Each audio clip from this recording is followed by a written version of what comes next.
Mga kaswito, may buntag, no? So di ata karon diri sa dapin sa may suba.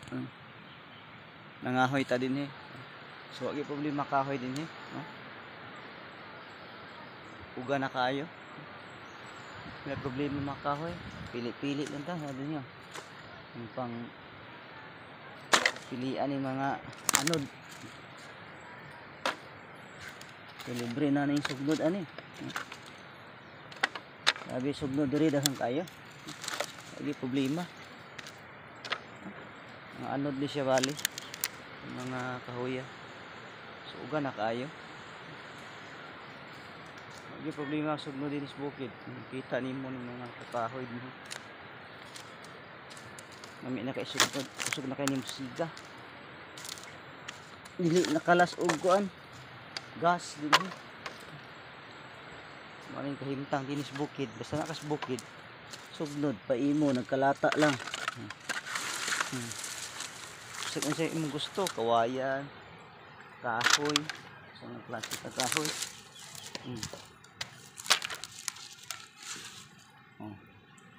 Pagana. Malingaw ka sinugnod sa maglata kung bakan.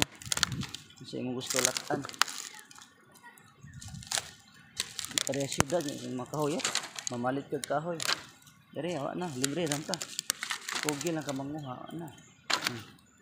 Diba? Laghaan na Pili na ka sa gusto. Palwa ba? Palwa ba? Ini bang mga kaway-kawayan. Nasi nga kahoy,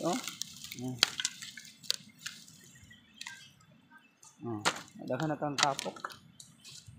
So,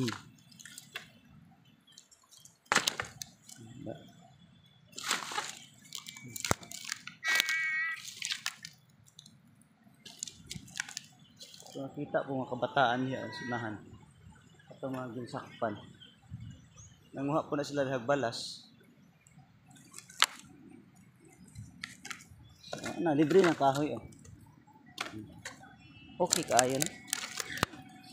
So, kung gusto mo mga kahoy, anhila mo din libre kaayo din mga lugar ha. Dito sa may dapin suba. Dito sa bye-bye suba ang kabatuan. Then okay tubig po daw. Maligo. Nga ta maligo kay mang sa mga kahoy magtapok-tapok sa ta.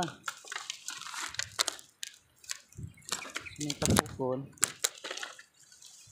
Kaming kwaon ron ka.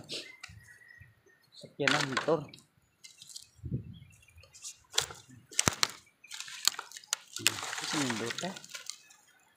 Libre na, sugnod. So, bye-bye. Thank you for watching. God bless.